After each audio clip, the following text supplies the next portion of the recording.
176 ধারা পর্যন্ত। কার্যবিধানের 4 ধারায় বলছে যে সংজ্ঞা, ফৌজদারি কার্যবিধানের 6 ধারায় বলছে আদালতের শ্রেণী বিভাগ, কার্যবিধানে বলছে দায়রা আদালত, 10-এ বলছে নির্বাহী ম্যাজিস্ট্রেট, 11-তে বলছে জুডিশিয়াল ম্যাজিস্ট্রেট, তারপরে 12-তে বলছে স্পেশাল নির্বাহী ম্যাজিস্ট্রেট, 12-এর পরে 22-এ বলছে মফস্বল এলাকার জন্য জাস্টিস অব দ্য পিস, 25-এ বলছে পদাধিকার বলে জাস্টিস অব দ্য মেট্রোপলিটন এলাকায় ম্যাজিস্ট্রেট নিয়োগ 18, আর 28-এ বলছে দণ্ডবিধির অধীনে অপরাধের বিচার, 31-এ বলছে দায়রা আদালত এবং হাইকোর্ট বিভাগের জজগণকে কি দণ্ড দিবে, আর 32-এ বলছে ম্যাজিস্ট্রেটগণকে কি দণ্ড দিবে, 35-এর কতে বলছে হাজতবাসের সময় হাজতবাসের পর হাজতে যদি কোনো দণ্ড পায় সেক্ষেত্রে এটি তার মূল দণ্ড থেকে কি হবে। 42 থেকে 45-এ বলছে যে আপনার জনসাধারণ ম্যাজিস্ট্রেটকে সাহায্য করবে, অর্থাৎ অধ্যায় কত ম্যাজিস্ট্রেট এবং অধ্যায় 4 এই কথা বলছে। কি বলছে জনসাধারণ হচ্ছে ম্যাজিস্ট্রেট এবং পুলিশ অফিসারকে সাহায্য দিবে যুক্তিসঙ্গত কারণে।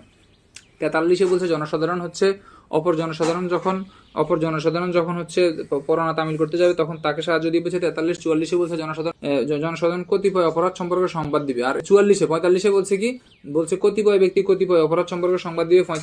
46 থেকে 67 পর্যন্ত হচ্ছে অধ্যায় 5, এখানে বলছে গ্রেপ্তার, পলায়ন এবং পুনরায় গ্রেপ্তার। 46-এ বলছে গ্রেপ্তারের পদ্ধতি, আর 46 কতে আইসা বলছে যে গ্রেপ্তারকারী পুলিশ অফিসার এবং হচ্ছে যাকে গ্রেপ্তার করা হবে তার আইনানুগ অধিকার সম্পর্কে আলোচনা করা হয়েছে। এটা বলছে কততে 46-এর কতে। 46-এর খতে বলছে যে গ্রেপ্তার করবে, করার পরে তিনি কি করবেন, তিনি হচ্ছে ওই যে রেজিস্টার মেনটেন। 46-এর ঘতে আইসা বলছে রেজিস্টার যে মেনটেন করবে, রক্ষণাবেক্ষণ করবে সর্বনিম্ন একজন এএসআই। 46-এর ঘতে বলছে গ্রেপ্তারকারী ব্যক্তিকে যে অফিসার যখন রাখবে তখন ওই ব্যক্তি তার হেফাজতে থাকবে। 46-এর ব্যক্তির হচ্ছে নিরাপত্তার হেফাজত। আচ্ছা, 47-এ বলছে তল্লাশিপূর্বক গ্রেপ্তার, 48-এ বলছে দরজা-জানালা ভাঙিয়ে প্রবেশ, 49-এ বলছে বাহির, 50-এ বলছে প্রয়োজনীয় অতিরিক্ত বল প্রয়োগ করা যাবে না, 51-তে বলছে ব্যক্তি দেহ তল্লাশি, 52-তে নারীর দেহ তল্লাশি, 53-তে আপত্তিকর অস্ত্র আটক, 54-তে বিনা পণার গ্রেপ্তার, 54-র কতে বলছে গ্রেপ্তারকৃত ব্যক্তিকে গ্রেপ্তারের কারণ সম্পর্কে জানাইতে হবে, 55-তে বলছে ভবঘুরে সন্দেহভাজন প্রভৃতি গ্রেপ্তার, 56-তে বলছে অধস্তন কর্তৃক গ্রেপ্তার, 57-তে বলছে নাম ঠিকানা জানাইতে অস্বীকৃতি প্রকাশ করলে গ্রেপ্তার, 58-তে বলছে বাংলাদেশের যে কোনো স্থান থেকে বিনা পণার গ্রেপ্তার, 59-এ বলছে বেসরকারি লোক কর্তৃক গ্রেপ্তার, 60-এ বলছে গ্রেপ্তারকৃত ব্যক্তিকে ম্যাজিস্ট্রেট বা থানার ভারপ্রাপ্ত কর্মকর্তা নিয়ে যাইতে হবে হচ্ছে 60। 61-তে বলছে গ্রেপ্তারকৃত ব্যক্তিকে অনতি 24 ঘন্টার মধ্যে হচ্ছে কোর্টে প্রেরণ করতে হবে। 62-তে বলছে গ্রেপ্তারকৃত ব্যক্তি সম্পর্কে হচ্ছে ভারপ্রাপ্ত কর্মকর্তা চিফ জুডিশিয়াল ম্যাজিস্ট্রেট বা চিফ মেট্রোপলিটন ম্যাজিস্ট্রেটের রিপোর্ট দিবে। তারপরে 63-তে বলছে গ্রেপ্তারকৃত ব্যক্তির খালাস। 64-তে বলছে গ্রেপ্তারকৃত ব্যক্তি কোনো অপরাধ করলে ম্যাজিস্ট্রেট হচ্ছে ওই ব্যক্তিকে উপস্থিত থেকে তিনি গ্রেপ্তার করতে পারবেন। 65-তে তিনি পরোয়ানা দিতে পারবেন। 66, 67 হচ্ছে আসামি যদি আইনসঙ্গত হেফাজত থেকে পালিয়ে যায় তাহলে 47, 48, 49 দ্বারা প্রয়োগ করে আবার গ্রেপ্তার করা যাবে।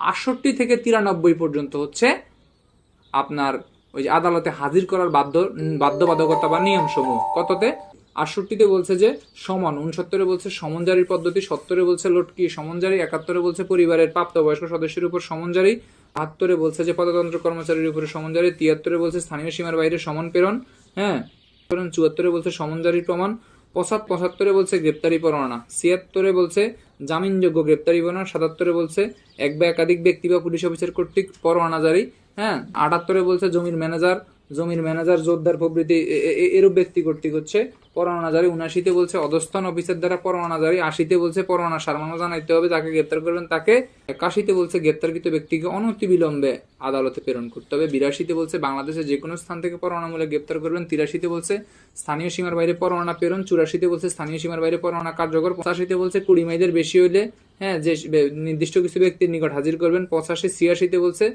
হাজির করার পর নির্দিষ্ট ব্যক্তি সমূহের কাজ, এটা বলছে 86-তে।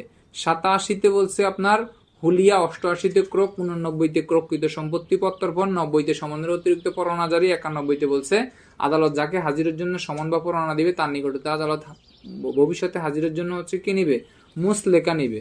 91-তে 92-তে বলছে মুসলেকা শর্ত যদি সেই ব্যক্তি লঙ্ঘন করে তাইলে আদালত কি করবে, তাইলে আদালত হচ্ছে তাকে হাজিরের জন্য পরোয়ানা দিবে। এটা বলছে আপনার 92-তে। 93-তে বলছে বাংলাদেশ থেকে এবং বাংলাদেশ থেকে বাহিরে এবং বিদেশ থেকে বাংলাদেশে পরোয়ানা আসলে তখন করণীয়। আচ্ছা, 93 কতে বলছে বাংলাদেশ থেকে বিদেশে সমন প্রেরণ, 93 খতে বলছে বাংলাদেশ হতে বিদেশে পরোয়ানা প্রেরণ। তার 93 ঘতে আবার এসে বলছে বিদেশ হতে বাংলাদেশের সমন বা পরোয়ানা প্রেরণ, তবে এরূপ সমন বা পরোয়ানা আসলে কার্যবিধির 85 এবং 86 দ্বারা প্রয়োগ করে সেটি তামিলের ব্যবস্থা করবেন। 94 থেকে 105 পর্যন্ত কার্যবিধির হচ্ছে অধ্যায় 7। অধ্যায় 7-এ কি বলছে? দলিল, অস্থাবর সম্পত্তি বেআইনিভাবে আটক কোনো ব্যক্তিকে উদ্ধারের জন্য তল্লাশি পরোয়ানা সংক্রান্তে। এইখানে মূলত আপনাকে বলা আছে 94 ধারায় হচ্ছে অবৈধ দলিলাদি বস্তু আছে, এই ধরনের ব্যক্তিকে হচ্ছে সমন দিবে 94, 95 বলছে সেগুলো যদি ডাক বিভাগ পার্সেল সম্পর্কিত হয় সেক্ষেত্রে তাদেরকে সমন দিবে হচ্ছে আপনার 95, তাদেরকে হচ্ছে হাজিরের জন্য নির্দেশনা দিবে হচ্ছে 95।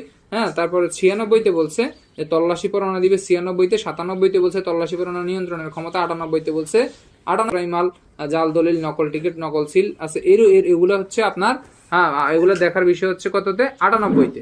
আচ্ছা, এগুলো হাজিরের জন্য তল্লাশি পরোয়ানা দিয়ে 98। 99-তে বলছে অবৈধ প্রকাশনী ইত্যাদি বাজেয়াপ্ত করার জন্য তল্লাশি পরোয়ানা দিবে হচ্ছে 99-তে।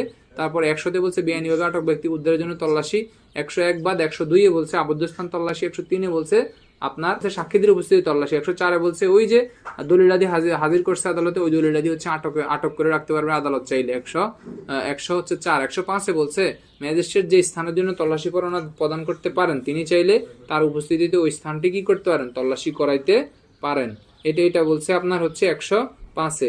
106 থেকে 110 পর্যন্ত হচ্ছে মুসলেকা সংক্রান্ত। 106 দণ্ডিত ব্যক্তির নিকট হতে শান্তি রক্ষার মুসলেকা। 107 অন্যান্য ক্ষেত্রে শান্তি রক্ষার মুসলেকা। 108 রাষ্ট্রদ্রোহমূলক অপরাধের নিকট হতে সদাচরণের মুসলেকা। 109 ভবঘুরের সন্দেহভাজন। 110 অভ্যাসগত চোর ডাকাত দস্যুর নিকট হতে সদাচরণের মুসলেকা।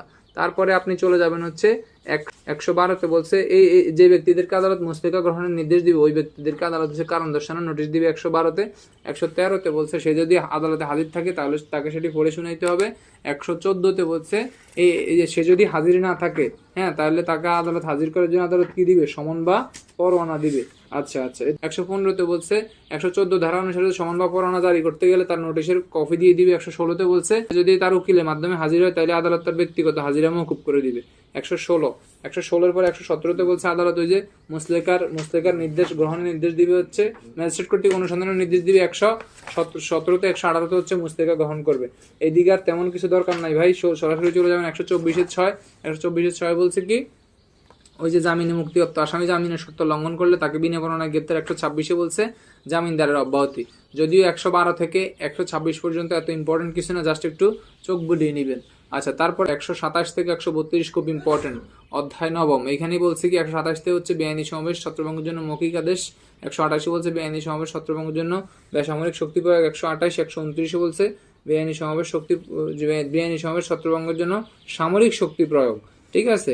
129। 130-এ বলছে বেআইনি সমাবেশ ছত্রভঙ্গের সামরিক অফিসার কর্তৃক বেআইনি সমাবেশ ছত্রভঙ্গ যখন করবে নিজ জ্ঞান বশত, এটা হচ্ছে 131। 132-এ বলছে 127 থেকে 31 পর্যন্ত যাই কিছু করুক না কেন এই সকল ক্ষেত্রে সরকারি অনুমতি ব্যতীত হচ্ছে আদালত হচ্ছে অপরাধ আমল নিবে না। 132-এর পরে 133 থেকে 43, 133 থেকে 43, 144, হ্যাঁ 144, 145 থেকে 48 এগুলো হচ্ছে ম্যাজিস্ট্রেটের হচ্ছে প্রতিরোধমূলক ব্যবস্থা। 133 থেকে 43 পর্যন্ত মূলত গণ উপদ্রব সংক্রান্ত বলা হয়েছে ভাই। এখানে 133-এ বলছে যে গণ উপদ্রব যদি সংগঠিত হয় তাহলে হচ্ছে ম্যাজিস্ট্রেট সেটি বন্ধের আদেশ দিবে। 34-এ বলছে সেটি সমন জারির পদ্ধতিতে হচ্ছে জারি করবে। 35-এ বলছে আদিষ্ট ব্যক্তি আদেশটি পালন করুন নতুবা তার কারণ দর্শাবে। 36-এ বলছে সে যদি কারণ দর্শাইতে ব্যর্থ হয় কার্যবিধির হচ্ছে পেনাল কোডের 188 ধারা দণ্ডিত হবে। হ্যাঁ, 136, 137-এ বলছে কারণ দর্শানোর জন্য আদালতে হাজির হলে আদালত তার হচ্ছে কি নিবে? মুসলেকা নিবে। আদালত তার হচ্ছে বিষয়টি শুনবে, শোনার পরে যদি সন্তুষ্ট হয়, হ্যাঁ সন্তুষ্ট হইলে আদালত তার বিষয়ে সন্তুষ্ট হইলে আদেশটি সাময়িকভাবে স্থগিত রাখবেন। আর যদি সন্তুষ্ট না হয় তাহলে তারা কি করবেন? তাহলে তার বিরুদ্ধে আদেশটি স্থায়ী করে দিবে। 133-এ বলছে গণ উপদ্রব বন্ধের জন্য আদেশ দিব হচ্ছে 134-এ বলছে আদেশটি সমন জারির মতো হচ্ছে জারি হবে 134, তাই না? 134-এর পরে 135-এ বলছে কি 135-এ বলছে এই যে আদেশটি দিছে আদেশটি ব্যক্তি আদেশটি পালন করবে নতুবা তার কারণ দর্শাবে। 135। 136-এ বলছে এই যে আদেশটি ব্যক্তি যদি আদেশ পালন করতে যদি ব্যর্থ হয় তাহলে তাকে আপনার ফাইনাল করে 188 ধারায় দণ্ডিত হবে। ঠিক আছে। 137-এ বলছে কারণ দর্শানোর জন্য যদি হাজির হয় সেক্ষেত্রে সে তার কাছ থেকে শুনবে, যদি সন্তুষ্টি বিধান করে সেক্ষেত্রে সে তাকে আদেশটি হচ্ছে সাময়িকভাবে স্থগিত রাখবে, নাইলে হচ্ছে বহাল রাখবে। 139-এ বলছে এই যে গণ উপদ্রবটা ইয়েটা দিছে এটা যদি জনগণের অধিকার সম্পর্কিত হয় সেক্ষেত্রে কি হচ্ছে ম্যাজিস্ট্রেট, হ্যাঁ সেক্ষেত্রে হচ্ছে ওই ব্যক্তির রিয়া শোনার পরে ওই ব্যক্তির কাছ থেকে ওই ব্যক্তির কাছে বক্তব্য শোনার পরে সে যদি অস্বীকার করে, হ্যাঁ, এবং তার যদি রায় যদি সাক্ষ্য প্রমাণ যদি তার পক্ষে আসে, সেক্ষেত্রে ম্যাজিস্ট্রেট আদেশটি হচ্ছে বাতিল করবে।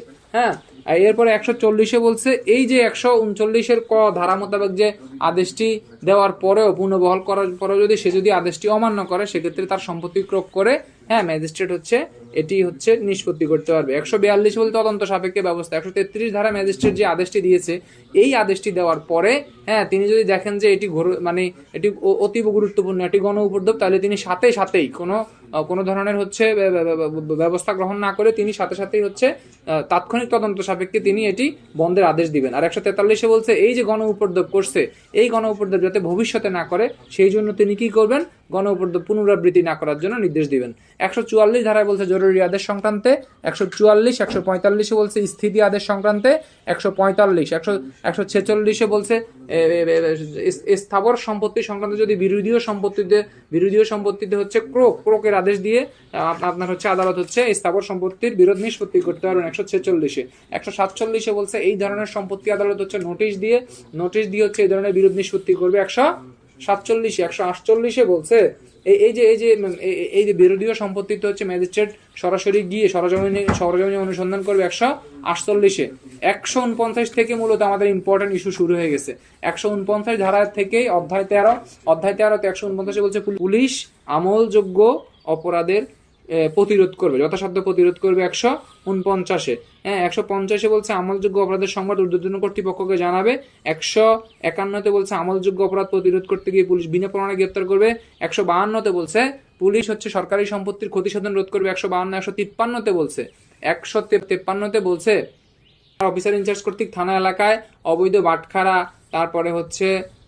বাটখারা সহ যে হচ্ছে বিষয়বস্তু আছে এগুলা তিনি হচ্ছে আটক করবেন হচ্ছে 100 তল্লাশি এবং আটক করবেন 153-তে।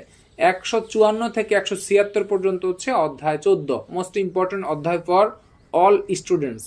আচ্ছা, সে 54-তে বলছে এজাহার। 155-তে বলছে আমলযোগ্য অপরাধের সংবাদ আসলে করণীয়। 156-তে বলছে আমলযোগ্য অপরাধের সংবাদ আসলে করণীয়। 157-তে বলছে আমলযোগ্য অপরাধ তদন্ত বা মামলা রুজু থেকে কখন বিরত থাকা যায় হচ্ছে 157।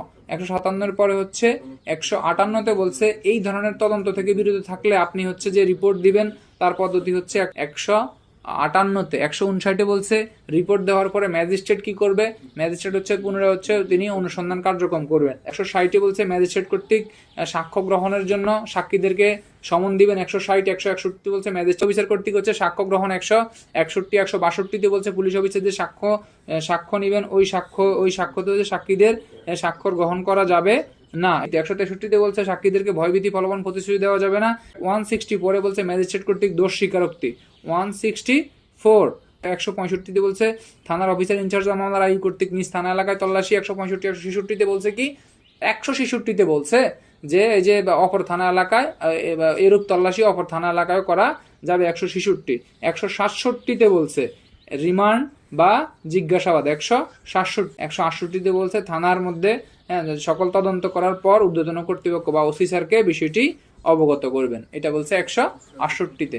169-এ বলছে আপনি এই অধ্যায় অনুসারে কাউকে গ্রেপ্তার করার পর তার বিরুদ্ধে যদি পর্যাপ্ত সাক্ষ্য প্রমাণ না থাকে তাকে মুস্তাকা নিয়ে ছেড়ে দিবেন।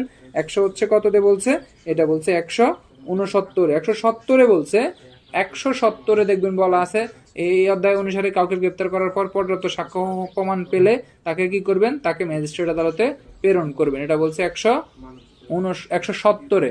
171-এ বলছে অবাধ্য করিয়ে দিবা সাক্ষীকে আপনি গ্রেপ্তার করে ব্যবহার করবেন। 171, 172-এ বলছে মামলার কেস ডায়েরি। 173-এ বলছে 173-এ বলছে পুলিশ রিপোর্ট। হ্যাঁ, 173-এ বলছে পুলিশ রিপোর্ট। 173-এর কত বলছে অন্তর্বর্তীকালীন তদন্ত প্রতিবেদন প্রদান। 173-এর খতে বলছে তদন্ত সংক্রান্ত বিধিবিধান। হ্যাঁ, তদন্ত সংক্রান্ত বিধিবিধান 173-এর খ। 174-এ বলছে অপমৃত্যু মামলা সংক্রান্তে বা পুলিশ অপমৃত্যু সংবাদ আসলে পুলিশ কি করবে, পুলিশের করণীয় কি।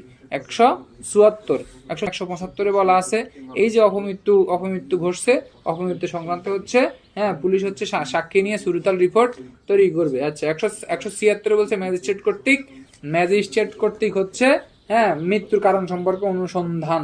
177 থেকে 199 পর্যন্ত শুধু এখানে দুইটা প্রশ্ন আছে ইম্পর্টেন্ট, একটা হচ্ছে 190 ধারা আরটা হচ্ছে 95 থেকে 195, 96, 96 ক 97, এগুলো আমি প্রশ্ন আকারে বলে দিব। তবে এখান থেকে ইম্পর্টেন্ট ইস্যু হচ্ছে আপনার 190 আর ওই যে ধারাগুলো বলছি, 2-3টা ধারা বলছি এগুলাই, বাকিগুলো আমরা এমসিকিউর মতোই পড়ে যাব। এখানে 177 ধারায় বলছে ইনকোয়ারি ও বিচারের স্থান, অর্থাৎ যেই আদালতের এখতিয়ার সীমানার মধ্যে অপরাধটা সংগঠিত হবে, কথা ওই আদালতে হচ্ছে অপরাধের কি হবে, অপরাধের বিচার হবে। এটা বলছে, অর্থাৎ ঘটনা ঘটছে নোয়াখালীতে, বিচারও করবে নোয়াখালীতে। এটা হচ্ছে 177-এ। এমপি কে মেরে ফেললো না, এই যে গত বছরের আগের বছরে যে ইন্ডিয়াতে নিয়ে যায়, তাহলে এটার ক্ষেত্রে কি 177 ইউজ হবে নাকি? না না, এটা হচ্ছে এটা হচ্ছে অতিরাষ্ট্রিক, এটা 177 আসবে না, এটা অতিরাষ্ট্রিক পদ্ধতি ভাই। 188, 188 আগে 177টা বুঝি না, এটা 188। 178-এ বলছে 177-এ যাই কিছু থাকুক না কেন, যদি সরকার নির্দেশ দেয়, কথা বুঝছেন, এমসিকিউ কে নির্দেশ দেয়, সরকার নির্দেশ দেয়, তাহলে যেই কোনো জেলায় বিচারের জন্য যেই কোনো জেলায় ওই মামলার বিচার করা যাবে। যদি সরকার নির্দেশ দেয় কোথায় বিচার করা যাবে, যেই কোনো জেলায় ওই মামলার বিচার করা যাবে। এমসিকিউ কে নির্দেশ দিলে, সরকার নির্দেশ দিলে কোথায় করা যাবে, যেই কোনো জেলায় ওই মামলার বিচার করা যাবে। 179-তে বলছে যে অপরাধ সংগঠন হচ্ছে যেই জেলায়, কিন্তু পরিণাম ঘটছে আরেকটা জেলায়। যেমন 179-র ক নাম্বার উদাহরণটা দেখেন, বলছে ক নামক এক ব্যক্তি প নামক আদালতের অধিক্ষেত্র স্থানীয় সীমার মধ্যে আহত হইল, হ্যাঁ, এবং ফ নামক আদালতের এখতিয়ারের স্থানীয় সীমায় তার মৃত্যু হইল। ক এর ফান নাশ করিবার অপরাধের বিচার বা অনুসন্ধান প বা প আদালতে হইতে পারবে। অর্থাৎ এবার আমরা মেইন বইয়ের উদাহরণটা আমাদের কাছে কঠিন লাগছে, এবার আমরা সহজ ভাষায় বলি। অর্থাৎ রবিউল হইছে কক্সবাজারে একটা লোকের একটা কোপ দিছে, কোপ দেওয়ার পরে হে দৌড়াইতে আইসা আশ্রয় নিছে চট্টগ্রামে। সে চট্টগ্রামে আইসা মারা গেছে। তখন অপরাধটার সৃষ্টি হয়েছে কোথায়, কক্সবাজারে, কিন্তু মারা গেছে কোথায়, চট্টগ্রামে। সৃষ্টি হয়েছে চট্টগ্রামে, পরিণাম দেখা দিছে, সৃষ্টি হয়েছে কক্সবাজারে, পরিণাম দেখা দিছে কোথায়, চট্টগ্রামে। এখন আপনি চট্টগ্রাম আদালতেও মামলাটার বিচার করা যাবে, আবার কক্সবাজারের আদালতেও মামলাটার বিচার করা যাবে। কথাটাই আমার বলছে 179-তে। এখানে 2-3টা উদাহরণ আছে, আপনারা এগুলো একটু এমসিকিউ আকারে একটু পড়ে নিন, ঠিক আছে। এগুলো এত বেশি ইম্পর্টেন্ট তেমন কিছু না, এগুলা জাস্ট এই মনে রাখবেন যে 177 থেকে এগুলো হচ্ছে আদালতের কার্যক্রম, ঠিক আছে। এগুলা দিয়ে মূলত কার্যক্রম করে আদালত, এগুলো আমাদের কার্যক্রম না। ফৌজদারি সহ সকল আইনে সংশ্লিষ্ট যত ধারা আছে ওগুলোর মধ্যে বেসিক্যালি যেই কাজগুলোর মধ্যে আপনার পুলিশিং আছে, পুলিশিং ব্যবস্থা আছে, সেইগুলাই আমাদের জন্য ইম্পর্টেন্ট। 179টা হচ্ছে, মনে করেন আপনি এক জেলায় অপরাধ সংগঠিত হয়েছে, কক্সবাজার জেলায় একটা ডাকাতি হয়েছে, হ্যাঁ।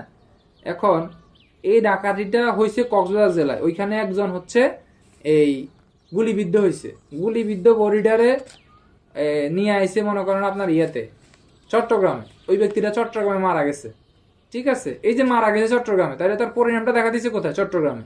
এখন চট্টগ্রাম আদালতেও মামলা করা যাবে, আবার কক্সবাজার আদালতে মামলা করা যাবে। এটা হচ্ছে 179।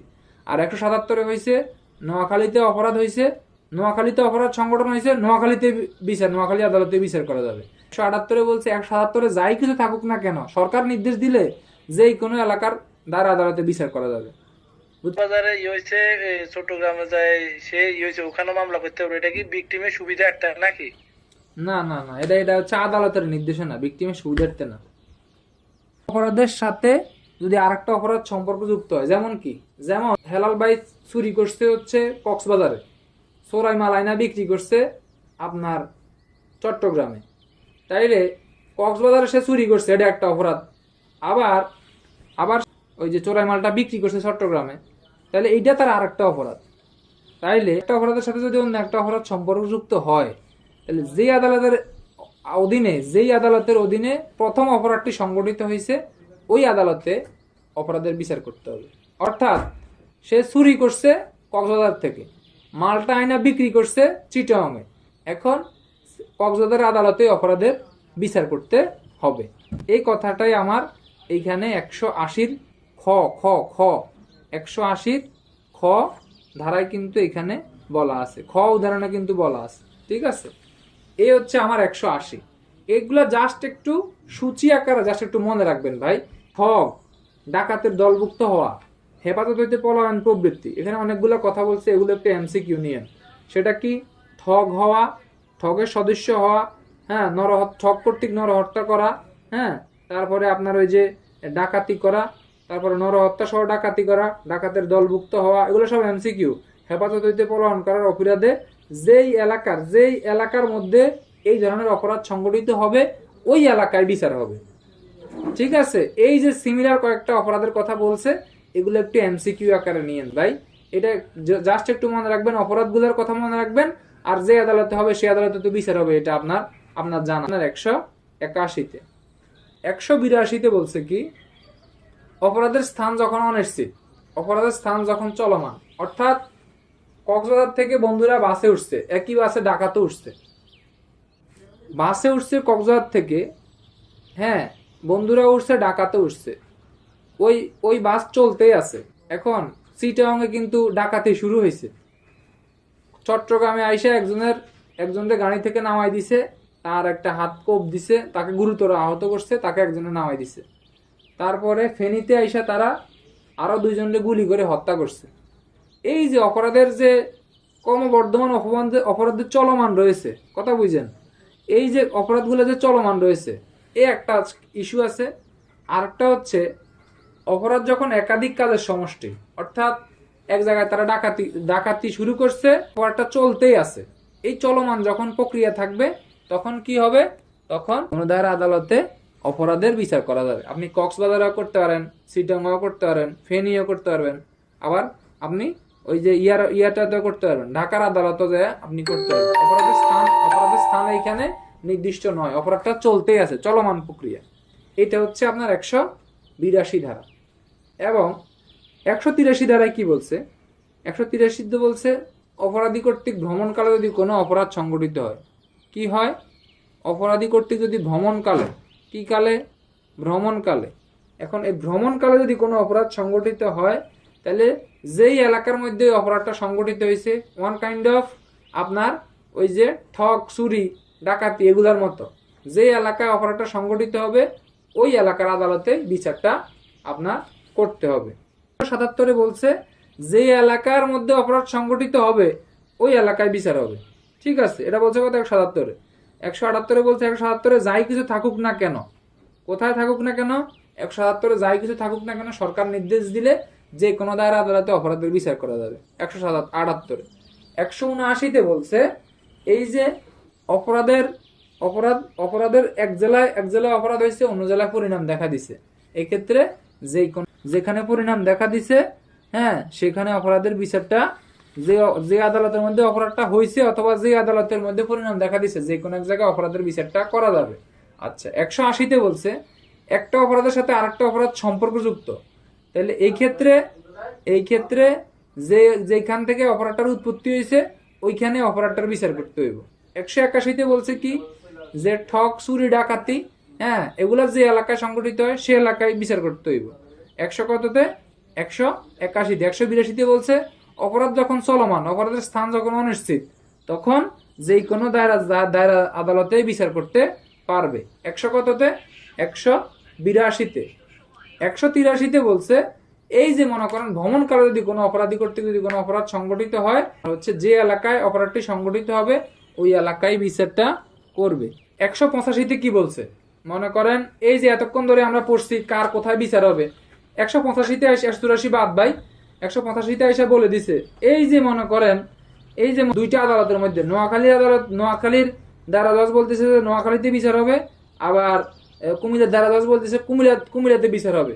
এখন এই ধরনের যদি কোনো প্রশ্ন উঠে, তখন সেটি নির্ধারণ করে দিবে কি? হাইকোর্ট। এমসিকিউ, যদি দুইটা আদালতের মধ্যে কোথায় বিচার হবে, এমসিকিউ, দুইটা আদালতের মধ্যে যদি কোথায় বিচার হবে যদি এইরূপ প্রশ্ন আসে, তাহলে সেটি নির্ধারণ করে দিবে কে? সেটি নির্ধারণ করে দিবে হচ্ছে হাইকোর্ট।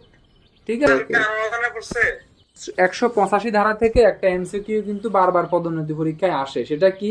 সেটা হচ্ছে হাইকোর্ট বিভাগের অধীনস্থ 2 বা ততোধিক আদালতের মধ্যে যদি, হ্যাঁ, বিচার কোথায় হবে এই মর্মে প্রশ্ন ওঠে, তাহলে সেটার সুরাহা দিবে বা সেটা সিদ্ধান্ত দিবে কে? হাইকোর্ট। ঠিক আছে, এই ছিল 185 ধারা। 186-তে কি বলছে? ম্যাজিস্ট্রেট যে এলাকার জন্য তিনি বিচারের জন্য ক্ষমতাবান। মনে কর বলছে রবিউল একজন ম্যাজিস্ট্রেট, সে কি করলো, তার এলাকার মধ্যে একজন আসামি চলে গেছে এই নাসির নামক আর ম্যাজিস্ট্রেটের এলাকায়, ওই এলাকায় সে আছে। এখন একে হাজির করার জন্য রবিউল সাহেব, ম্যাজিস্ট্রেট রবিউল সাহেব সমন এবং পরোয়ানাটা জারি করতে পারবে। হ্যাঁ, এটা বলছে কততে, এটা বলছে 186-তে। 187-তে বলছে এই ধরনের পরোয়ানা বা জারি করার পরে তখন একজন অধস্থন ম্যাজিস্ট্রেট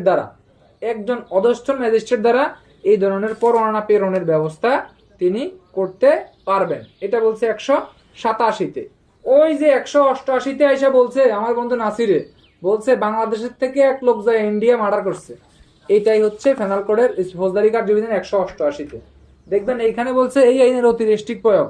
অর্থাৎ কি, অর্থাৎ দেশের কোনো নাগরিক দেশের সীমার বাইরে কোনো অপরাধ করলে তাকে দেশের যেখানেই পাওয়া যাবে সে সেই স্থানে ওই অপরাধটি সেই স্থানে মানে সে অপরাধটি করেছে বলে গণ্য হবে, যা আমরা ফৌজদারি কার্যবিধি আইনের 54-9 নম্বর ক্লোজে মানে পড়ে আসছে না। 9 নম্বর ক্লোজের মধ্যে লেখা আছে বিদেশে কোনো অপরাধ করে যদি দেশে আসে, অর্থাৎ ওই যে তিনি ভারতে অপরাধ করে তিনি যদি দেশে তাকে পাওয়া যায়, হ্যাঁ, তাহলে তিনি অপরাধটি দেশেই করেছেন বলে গণ্য হবে। কি বলছি কথা বুঝছেন না? এজ ইউজুয়াল ওই যে 156 ধারা থেকে বাকি কার্যক্রম 54 ধারা থেকে কার্যক্রম শুরু হয়ে যাবে তার বিরুদ্ধে।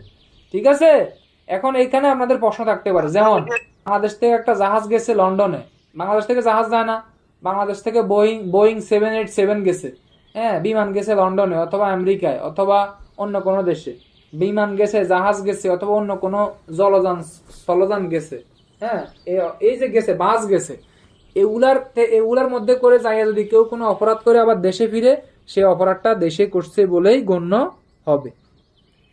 তবে এখানে একটা শর্ত আছে, কত 88 ধারার মিডল পয়েন্টে দেখেন, মেইন বইতে একটা শর্ত জুড়ে দিচ্ছে, বলছে যে এই অধ্যায়ের পূর্ববর্তী কোনো ধারায় যাই কিছু থাকুক না কেন, সরকারের অনুমতি ব্যতীত উক্তরূপ কোনো অভিযোগ সম্পর্কে ইনকোয়ারি বাংলাদেশে হতে পারবে না।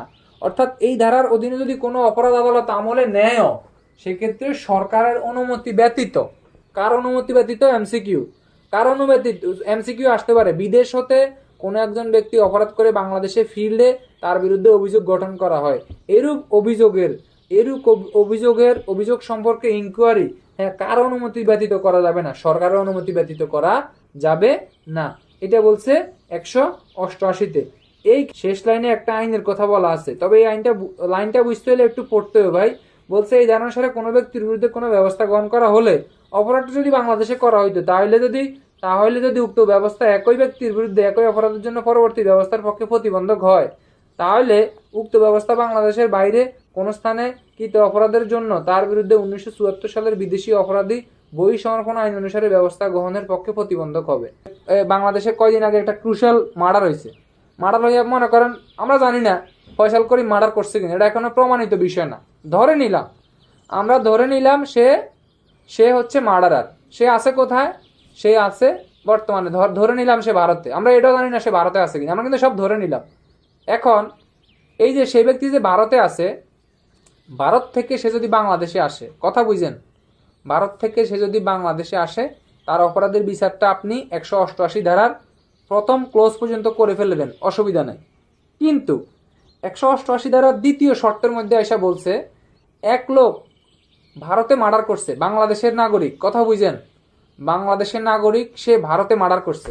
এখন ভারতের আদালতের পেনাল কোড, বাংলাদেশের আদালতের পেনাল কোড কিন্তু ধারা একই, কোনো চেঞ্জ নাই। আপনি ভারতের আদালতে মার্ডার করার পরে তাকে বাংলাদেশে গ্রেপ্তার করছেন, বাংলাদেশের আদালতে তার মার্ডারের বিচার করলেন, তারে শাস্তি দিলেন। শাস্তি দেওয়ার পরে এই যে তার বিরুদ্ধে আপনি ব্যবস্থা নিছেন, সে অপরাধটা করছে কোথায়? ভারতে। ঠান্ডা মাথায় বুঝে নেন ভাই, অপরাধটা করছে ভারতে। এখন আপনি তারে বাংলাদেশে ধরলেন, বাংলাদেশে তার বিচার করলেন, বিচার করার পরে এই ব্যক্তির বিরুদ্ধে 1974 সালে বিদেশি অপরাধ বই সমর্পণ আইনটা তার বিরুদ্ধে আপনি প্রয়োগ করতে পারবেন না। অর্থাৎ ভারত সরকার যদি তখন আবার চায়, বুঝে নিয়েন, শারিয়ারে ভারতে মার্ডার করছে, মার্ডার করে সে বাংলাদেশে চলে আসছে, বাংলাদেশে আসার পরে বাংলাদেশ সরকার তার বিচার করছে, মার্ডারের বিচারটা করে ফেলছে। মার্ডারটা করছে কোথায়? ভারতে। এখন ভারতে তো তার বিচার হয় নাই, এখন ভারত সরকার এসে বলতেছে কি, শারিয়ারকে ফেরত দেন, আমরা শারিয়ারের বিচার করব। তখন আর শারিয়ারে আপনি ফেরত দেওয়ার প্রয়োজন নাই। ওই যে 1974 সালের আইনটা তার বিরুদ্ধে আর প্রয়োগ করা যাবে না। অর্থাৎ কি, বই সমর্পণ কি, অর্থাৎ ওই লোক বাংলাদেশে, ভারত থেকে অপরাধ করে বাংলাদেশে আসছে, এখন ভারত যদি ওই বিচার, বাংলাদেশ বিচার করেই ফেলছে অলরেডি, এখন ভারত যদি আবার তাকে ফেরত চায়, হ্যাঁ, তখন কিন্তু বাংলাদেশের আইন মানে বহিঃসমর্পণ আইনের এটা হচ্ছে বিরূপ প্রতিক্রিয়া হবে, মানে তাকে আর ফেরত দেওয়ার প্রয়োজন নেই। অর্থাৎ ওই যে 1974 সালের মানে মানে বিদেশি বিদেশি মানে আসামি প্রত্যর্পণ, এই আইনটা তার বিরুদ্ধে হচ্ছে কি হবে, তার হচ্ছে তার বিরুদ্ধে ব্যবহার করা যাবে না। এই কোন ইম্পর্টেন্ট ইস্যু হচ্ছে 190 ধারা। 190 ধারায় বলছে নালিশি মামলা। কি মামলা? নালিশি মামলা। এটা কিন্তু আমরা একবার আলোচনা করছি, যখন আমরা পুলিশি মামলা আলোচনা করছি তখন নালিশি মামলা আলোচনা করছি। তাহলে পুলিশি মামলা কত? পুলিশি মামলা ওই যে 156, 154, এগুলো হচ্ছে পুলিশি মামলা। হ্যাঁ, আর হচ্ছে নালিশি মামলা কত? নালিশি মামলা 190। ঠিক আছে, তাহলে এখন নালিশি মামলা কাকে বলে? নালিশি মামলা হচ্ছে যে যে যে মামলাটা পুলিশের কাছে করা হয় না, যে মামলাটা পুলিশের কাছে করা হয় না সেটাই কি মামলা? সেটাই হচ্ছে আপনার নালিশি মামলা। মামলাটা হচ্ছে মূলত যেটা হচ্ছে পুলিশ অফিসারের কাছে করা হয় না, যেটা হচ্ছে মুখ্য মহানগর ম্যাজিস্ট্রেট, মেট্রোপলিটন ম্যাজিস্ট্রেট বা মুখ্য বিচারিক ম্যাজিস্ট্রেট বা প্রথম শ্রেণীর ম্যাজিস্ট্রেট বা সরকার কর্তৃক ক্ষমতাপ্রাপ্ত অপর কোনো ম্যাজিস্ট্রেটের কাছে করা হয়, সেটাই হচ্ছে কি মামলা? নালিশি মামলা। আচ্ছা, তাহলে নালিশি মামলার সংক্রান্তে কার্যবিধির হচ্ছে কততে বলা আছে? নালিশি মামলা সংক্রান্তে বলা আছে কার্যবিধির 190 ধারায়। আচ্ছা, তাহলে নালিশি মামলাটা কিভাবে গ্রহণ করা হয় ভাই? নালিশি মামলাটা হচ্ছে আপনার 3 ভাবে গ্রহণ করা হয়। এমসিকিউ, সবাই একটু এমসিকিউটা মনে রাখেন। নালিশি মামলা কয়ভাবে গ্রহণ করা হয়? 3 ভাবে গ্রহণ করা হয়। নালিশি মামলা কয়ভাবে রুজু করা যায়? 3 ভাবে রুজু করা যায়। এখান থেকে মুখস্থ হয়ে যাবে, এখান থেকে পড়া শেষ। আচ্ছা, তাহলে নালিশি মামলা 3 ভাবে কিভাবে রুজু করবেন? একটা ভাব হচ্ছে যে বাদী, অর্থাৎ যে অপরাধের শিকার ব্যক্তি সেই তো বাদী। এই যে বাদীর হচ্ছে লিখিত বা মৌখিক আর্জির মাধ্যমে, বাদীর লিখিত এজাহার, যেরকম লিখিত এবং মৌখিক উভয়ভাবে এজাহার গ্রহণ করা হয়। ঠিক আছে, এই নালিশটাও কিন্তু সেম, নালিশটা হচ্ছে লিখিত এবং মৌখিক উভয়ভাবে হচ্ছে নালিশ গ্রহণ করা হয়। তাহলে একটা পদ্ধতি গেল কার? বাদীর। কার? বাদীর। বাদীর হচ্ছে লিখিত এবং মৌখিক আবেদনের প্রেক্ষিতে নালিশ গ্রহণ করা হয়। একটা এমসিকিউ শেষ। আচ্ছা, 2 নম্বর এমসিকিউ এবং 2 নম্বর পয়েন্ট, যে আরেকটা পদ্ধতি হচ্ছে পুলিশ রিপোর্টের ভিত্তিতে। ওই যে আমরা 157, 155 ধারায় পড়ছি, মনে আছে? যে পুলিশ হচ্ছে আমাদের অযোগ্য অপরাধের সংবাদ আসলে পুলিশ কি অপরাধটা আমলে নেয়? আমলে নেয় না, সেক্ষেত্রে কোনো প্রথম শ্রেণীর ম্যাজিস্ট্রেট হয়েছে, এতদূর পর্যন্ত বললে হয়েছে। অপরাধটা আসলে পুলিশ জিডিতে নোট দিয়ে কোথায় পাঠায়? বলছে এই ঘটনাটা এখানে বলছে যে পুলিশ রিপোর্টের ভিত্তিতে, বলছে কোন পুলিশ অফিসারের নিকট হইতে এরূপ বিষয় সম্পর্কে লিখিত রিপোর্ট পেয়ে, ওই যে ম্যাজিস্ট্রেট সাহেব অনুমতি দেয় আপনি তদন্ত করেন, তখন আপনি আবার পুলিশ রিপোর্ট দেন। এই যে এটাও নালিশি মামলা। এই নালিশি মামলা গ্রহণের তাহলে পদ্ধতি কটা শিখছি ভাই? 2টা শিখছি। একটা হইছে বাদী নিজে আসছে, বাদী নিজে আসা ম্যাজিস্ট্রেটের কাছে মৌখিকভাবে বলছে, আর একটা হচ্ছে বাদী লিখিতভাবে জানাইছে। যেটাই বলুক পদ্ধতি একটা, বাদীর নালিশের প্রেক্ষিতে। বাদীর নালিশটা হচ্ছে লিখিত হইতে পারে, মৌখিক হইতে পারে। এরপরে বলছে পুলিশ রিপোর্টের মাধ্যমে, পুলিশ অফিসারের কাছ থেকে লিখিত রিপোর্ট পেয়ে। বাদীর নালিশটা হইতে পারে মৌখিক এবং লিখিত, তবে অবশ্যই পুলিশ অফিসারের নিকট হইতে কিভাবে পাবে? লিখিত রিপোর্ট পাবে। এমসিকিউ। তারপরে বলছে ম্যাজিস্ট্রেটের নিজ জ্ঞান বা সন্দেহবশত। অনেক সময় হয় কি, একটা এলাকায় একটা ঘটনা ঘটছে, ভালনারেবল ঘটনা, কিন্তু যে ব্যক্তি সে রাজনৈতিক প্রহসনের শিকার, অথবা সে হচ্ছে মানে মামলাটা করতে সে অনীহা প্রকাশ করতেছে, সে চিন্তা করতেছে এখন তার আম গেছে, সালাটা আছে, যদি সে মামলাটা করে তাহলে তার সালাটাও চলে যাইতে পারে, এই ধরনের সমূহ সম্ভাবনা থাকে, তখন সে আর মামলা করা থেকে বিরত থাকে। এই সকল ক্ষেত্রে ম্যাজিস্ট্রেট কি করবে? ম্যাজিস্ট্রেট কোনো ব্যক্তির কাছ থেকে খবর পাইয়া অথবা ম্যাজিস্ট্রেট তার নিজ জ্ঞান বা সন্দেহবশত তিনি নালিশি মামলা রুজু করতে পারবে। 190 ধারা মোস্ট ইম্পর্টেন্ট ইস্যু এটাই, এখানে আর তেমন পেঁচানোর কিছু নাই। পেঁচাইলে এখান থেকে কিভাবে পেঁচাবে আপনাকে? পেঁচাইবে নালিশি মামলা কাকে বলে, নালিশি মামলা রুজুর পদ্ধতি লিখুন। নালিশি মামলা কাকে বলে, নালিশি মামলা কোন কোন উপায়ে রুজু করা যায়, অথবা 2 মার্কের প্রশ্ন আসতে পারে কোন কোন ক্ষেত্রে নালিশি মামলা রুজু করা যায়। এইখান থেকে এই ধরনের প্রশ্ন বিভাগীয় পদোন্নতি পরীক্ষায় ইতিপূর্বে হয়েছে বা আপনাদেরও আসতে পারে। তাইলে যে সকল মামলা থানা রুজু না করে বাদী নিজে বা বাদী উকিলের মাধ্যমে, অথবা হচ্ছে পুলিশ, অথবা হচ্ছে কি প্রথম শ্রেণীর ম্যাজিস্ট্রেটের কাছে, আদালতে যে মামলা রুজু করেন সেটাই কি, অথবা ম্যাজিস্ট্রেটের কাছে যে মামলা রুজু করেন সেটাই কি সেটাই নালিশি মামলা। এখন যদি পরবর্তী আপনারা জুড়ে দিবে আরো কি, এই নালিশি মামলা বা উক্তরূপ নালিশি মামলা রুজুর পদ্ধতি সমূহ লিখুন। তাহলে আপনি কি লিখবেন? আপনি লিখবেন যে প্রথমত বাদীর হচ্ছে লিখিত আবেদনের প্রেক্ষিতে, লিখিত এবং মৌখিক আবেদনের প্রেক্ষিতে নালিশি মামলা রুজু করে ম্যাজিস্ট্রেট। তারপরে আপনি বই ভাষায় একবারে হুবহু ভাই, আপনার একবারে কপি পেস্ট করার দরকার নাই, ঠিক আছে? এখন কিন্তু হেলিকপ্টার চলে আসছে, কপি পেস্টের কিন্তু দিন শেষ, ঠিক আছে ভাই? 190 খতে বলছে যে পুলিশ অফিসারের নিকট হচ্ছে কিভাবে লিখিত রিপোর্ট পেয়েও আপনি নালিশ মামলা রুজু করতে পারবেন। আর একটা পদ্ধতি বলছে অপর কোনো ব্যক্তির কাছ থেকে খবর পেয়ে, অপর কোনো ব্যক্তির কাছ থেকে খবর পেয়ে নালিশ মামলা রুজু করা যাবে এবং ম্যাজিস্ট্রেট নিজ জ্ঞান বা সন্দেহবশত নালিশ মামলা রুজু করতে পারবেন। 190 বলছে 190 ক এবং খ মোতাবেক বাদী এবং পুলিশ অফিসার যদি বাদীর তথ্য মতে বা পুলিশ অফিসারের রিপোর্ট মতে যদি নালিশি মামলা রুজু হয় এইরূপ নালিশি মামলা তদন্ত করবে একজন প্রথম শ্রেণীর ম্যাজিস্ট্রেট। এমসিকিউ, একটু মনোযোগ দেন ভাই। 190 আমি একবার হাতে ধরি পায়ে ধরি ভাই, একটু মনোযোগ দেন। 190 কত ধারা? 190 ধারার ক এবং খ দুইটা কথা এখানে, একটা হচ্ছে বাদীর আবেদনের প্রেক্ষিতে, আরেকটা হচ্ছে পুলিশ অফিসারের লিখিত রিপোর্টের ভিত্তিতে। যদি এই ধরনের অনেক কথা বলছে মেইন বইতে, আপনি মেইন বইয়ের সাথে দৌড়াই পারবেন না, আমি যেভাবে বলি এই কথাটা একটু লিখে নেন। 190 ক এবং খ ধারা অনুসারে যদি নালিশি মামলা রুজু হয়, এই ধরনের নালিশি মামলা তদন্ত করবে সর্বনিম্ন একজন প্রথম শ্রেণীর ম্যাজিস্ট্রেট। এমসিকিউ। আচ্ছা, এবার 190-3 আইসা বলছে, লাগাই দাও এটা।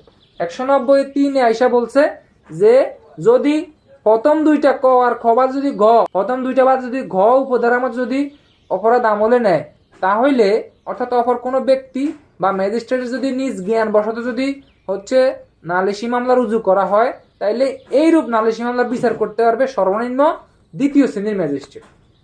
তাহলে এটা কিন্তু আপনারা এমসিকিউ আকারে মনে রাখবেন। এইখানে 4 নম্বরে আইসা আবার বলছে সরকার যদি মনে করে এই মামলা কোনো নির্বাহী ম্যাজিস্ট্রেট দ্বারাও বিচার করতে পারবেন, ঠিক আছে?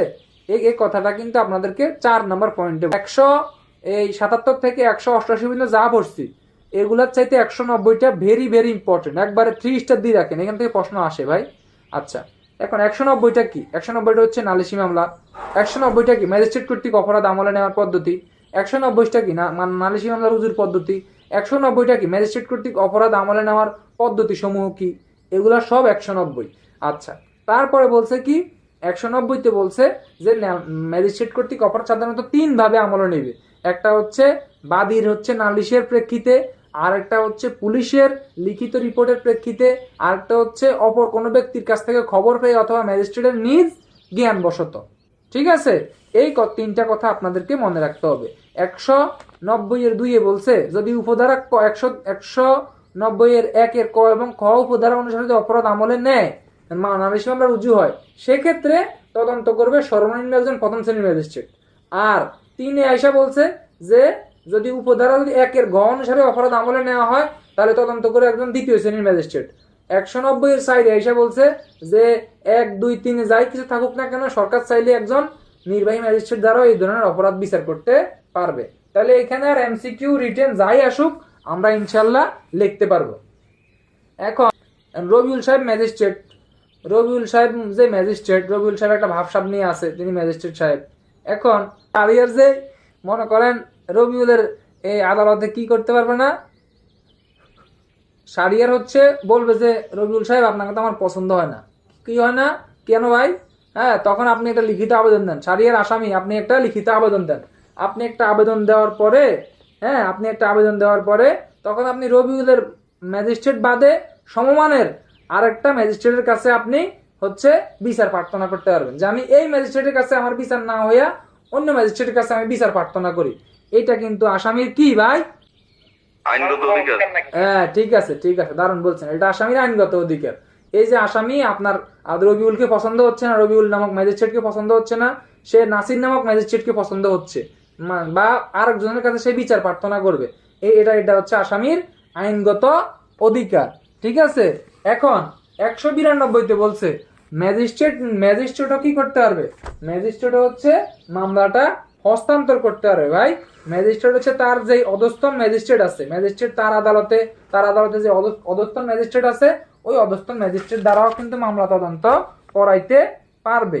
ঠিক আছে, সিকিউ আকারে মনে রাখবেন, আসামির আবেদনে মামলা স্থানান্তর হচ্ছে 191, আর ম্যাজিস্ট্রেট কর্তৃক মামলা স্থানান্তর হচ্ছে 193তে বলছে এই যে আপনার নালিশি মামলা আপনি 190তে নিছেন, নালিশি মামলা ওই যে ম্যাজিস্ট্রেট অনুমতি দিলে, হ্যাঁ, তখন হচ্ছে দায়ের আদালতে এই ধরনের হচ্ছে অপরাধ হচ্ছে আমলে গ্রহণ করবে।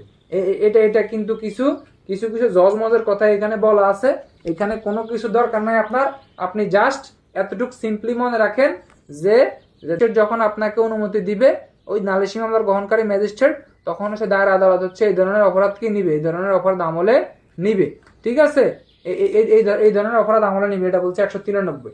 আচ্ছা, 194টা বাতিল, 195টা 190-এর মতো করে 195টা আপনাকে পড়তে হবে। 190-এর মতো করে আপনাকে 195টা পড়তে হবে। একটু সবাই মনোযোগ দেন আবার। ঠিক আছে, এইখানে আজকে আমরা যে কটা ধারা পড়ছি তার মধ্যে 190 মোস্ট ইম্পর্টেন্ট। এরপরে এখন যে ধারাগুলা বলবো 195, 196, 196 ক, 197, এই ধারাগুলা খুব ইম্পর্টেন্ট। এখানে প্রত্যেকে একটা প্রশ্ন লিখে রাখেন, ফৌজদারি কার্যবিধি অনুসারে মামলা গ্রহণের সাধারণ ব্যতিক্রম সমূহ লিখো। একটা প্রশ্ন আসতে পারে বিভাগীয় পদোন্নতি পরীক্ষায়, সাধারণ ব্যতিক্রমের ধারা সমূহ লিখুন অথবা সাধারণ ব্যতিক্রমের পদ্ধতি সমূহ লিখুন। হ্যাঁ, এরপরে আপনি লিখে রাখেন কলম দিয়ে যে ফৌজদারি কার্যবিধি অনুসারে মামলা গ্রহণের সাধারণ ব্যতিক্রম সমূহ কি, বা মামলা গ্রহণের সাধারণ ব্যতিক্রম সমূহ কি, বা মামলা গ্রহণের অন্তরায়ের পদ্ধতি কি, বা মামলা গ্রহণে বাধাপ্রাপ্ত হওয়ার পদ্ধতিগুলো কি। হ্যাঁ, তখন কি, তখন আপনার ধারা লিখে রাখেন 195, লেখেন ধারা লেখেন 195, 196, 196 ক, 197। আমি আবার এখন এগুলা কি বলছে, এই ধারাগুলা কি বলছে, কেন বলছে মামলা গ্রহণের সাধারণ ব্যতিক্রম। অর্থাৎ এই ধারাগুলা যদি মামলা নিতে চায়, এই ধারাগুলা যদি মামলা নিতে যায়, তখন আগে সরকারের কাছ থেকে অনুমতি নিতে হবে।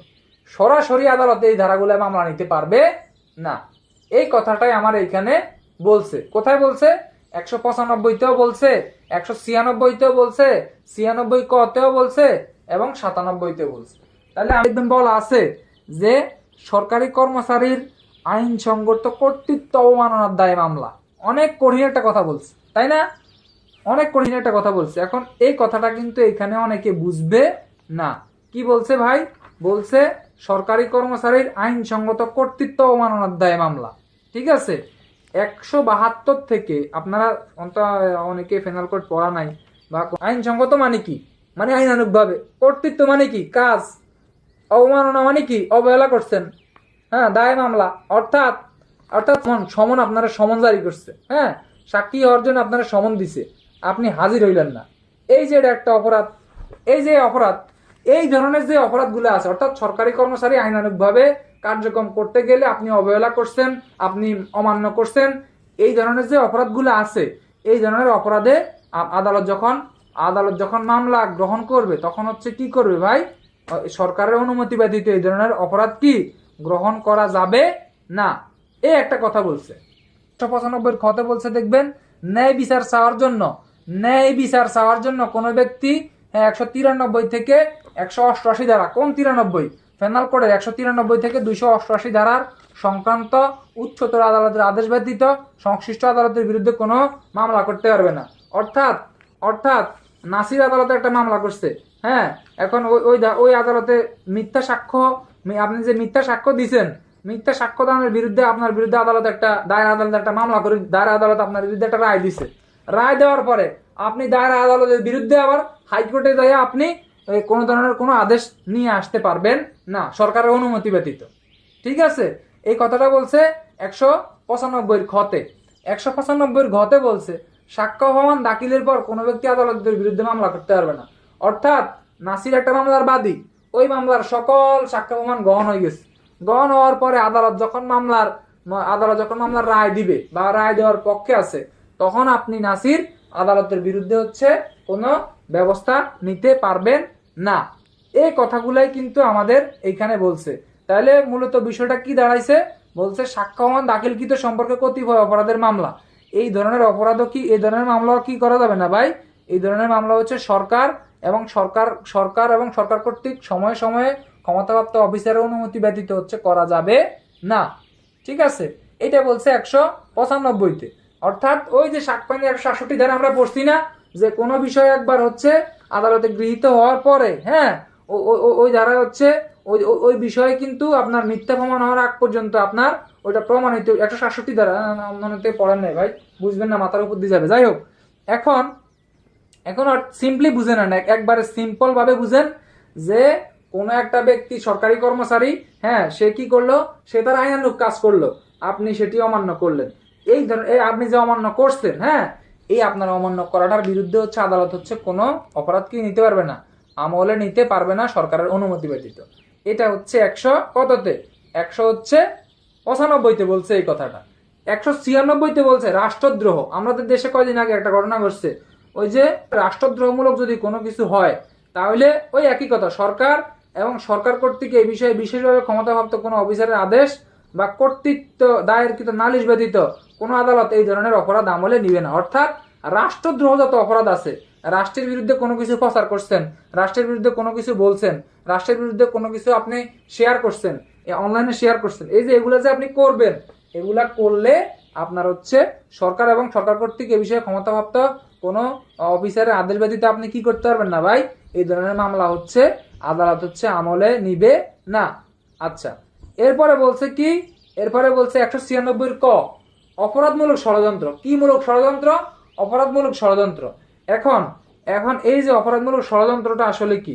অপরাধমূলক ষড়যন্ত্র হইছে রবিউল এবং শাহরিয়ার দুইজনে যুক্তি করে যে একটা অপরাধ সংগঠিত করছে, এটাই হচ্ছে আপনার অপরাধমূলক ষড়যন্ত্র। কি বলছি কথা বুঝছেন নি? দুইজনে যুক্তি করে একটা অবৈধ কাজ করছে, এই যে কাজটা করছে, হ্যাঁ, এটাই হচ্ছে অপরাধমূলক ষড়যন্ত্র।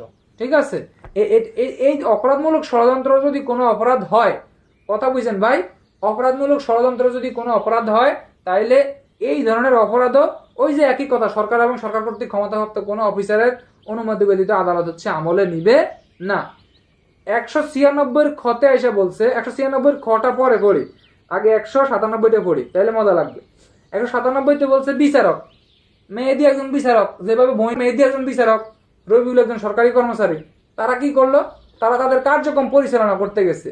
এই কার্যক্রম পরিচালনা করতে গিয়ে যদি কোনো রায় দেয়, যদি কোনো কাজ করে, এই ধরনের কোনো কাজ করলেও তার বিরুদ্ধেও আপনি ওই যে আমাদের কার্যবিধির 132 আমরা পড়ছি না ভাই, সরকারি কর্মচারী যদি এই বেআইনি সমাবেশ ছত্রভঙ্গ করতে যায়, হ্যাঁ, তখন কিন্তু তার কাজের বিরুদ্ধে কি করা যাবে না, সরকারের অনুমতি ব্যতীত কি তার বিরুদ্ধে হচ্ছে কোনো ফৌজদারি মামলা করা যাবে না।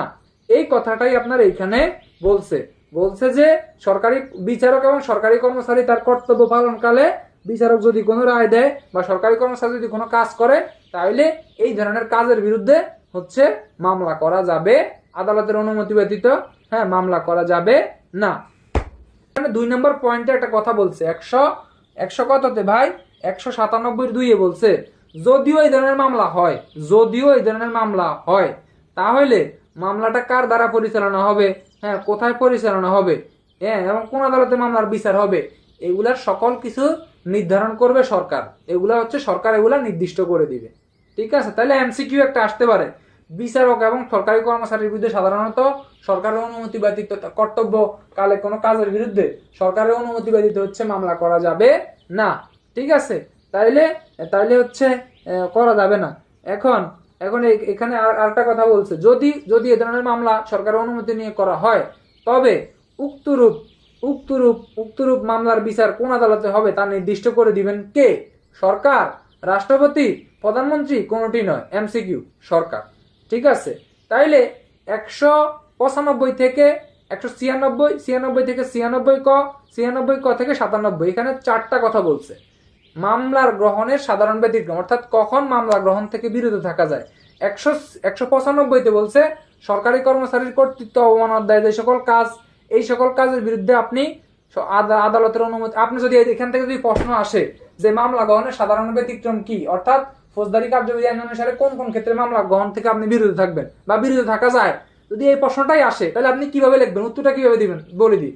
উত্তরটা দিবেন যে প্রথমত প্রথমত হচ্ছে সরকারি কর্মচারীর আইনসঙ্গত কর্তৃত্ব অবমাননার কোনো মামলা হইলে তার বিরুদ্ধে হচ্ছে আপনার হচ্ছে আদালতের অনুমতি ব্যতীত হচ্ছে মামলা গ্রহণ করা যাবে না, 195 ধারা দিলেন।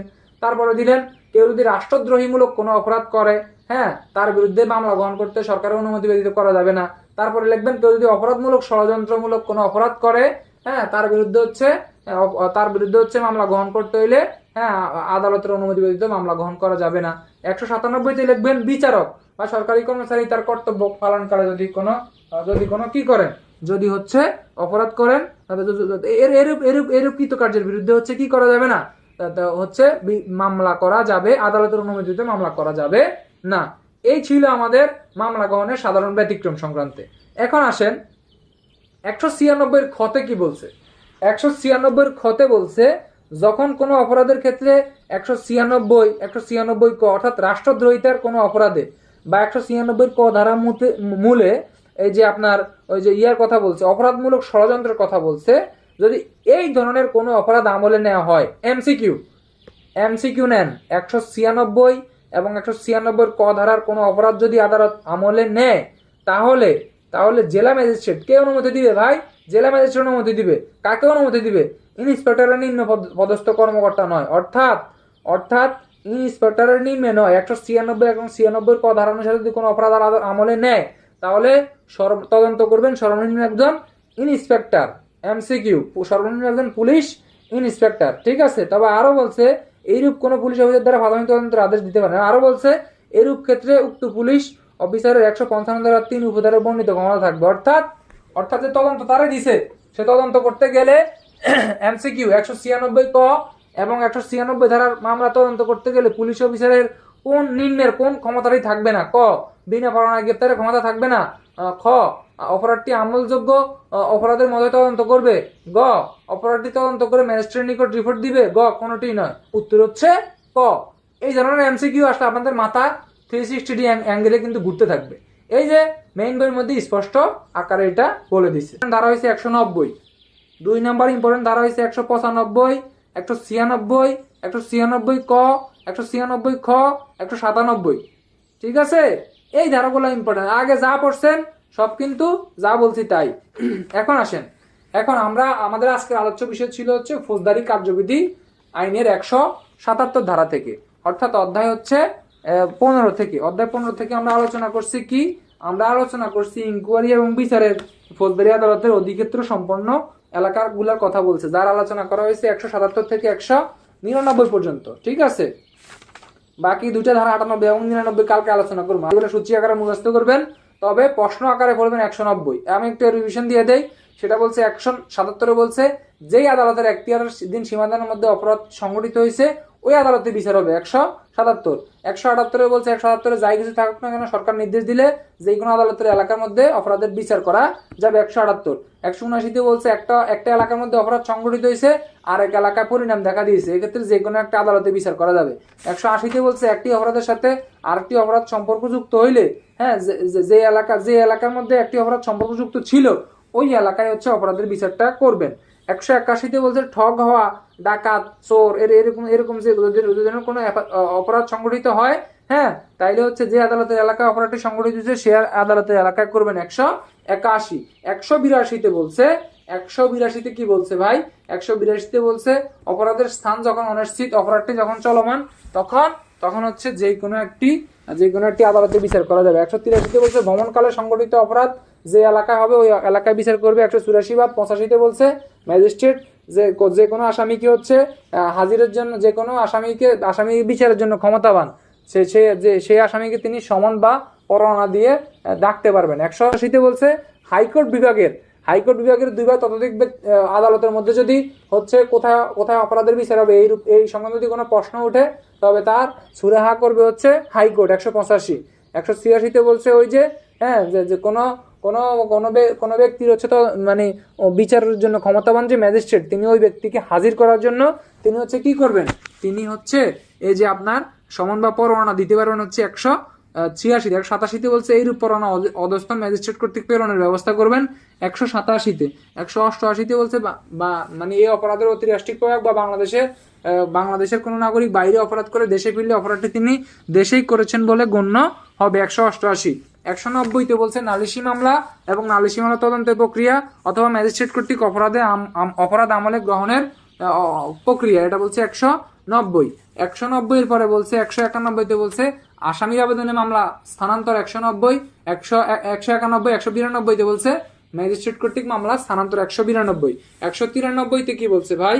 193 বলছে নালিশি মামলা গ্রহণ করার পর ম্যাজিস্ট্রেট নির্দেশ দিলে দাঁড় আদালতের অপরাধ আমলে গ্রহণ করবে। 193, 195 বলছে সরকারি কর্মচারীর 195 বলছে সরকারি কর্মচারী আইনানুগ কর্তৃত্ব অনাদায়ে মামলা গ্রহণের পদ্ধতি। 195, 196 বলছে রাষ্ট্রদ্রোহ অপরাধের মামলা গ্রহণ। 196 কতে বলছে অপরাধমূলক ষড়যন্ত্রের মামলা গ্রহণ। 196 ক। 196 খতে বলছে এইরূপ অপরাধ গ্রহণ করলে জেলা ম্যাজিস্ট্রেটের অনুমতিতে একজন পুলিশ ইন্সপেক্টরকে তদন্তের আদেশ দেওয়া হবে। 196 খ। 197 বলছে বিচারক ও সরকারি কর্মচারীর হচ্ছে কর্তব্যের জন্য তার বিরুদ্ধে হচ্ছে আপনার মামলা করা যাবে না। ঠিক আছে, এটার প্রক্রিয়া। 97, এই ছিল আমাদের আজকের আলোচ্য বিষয়।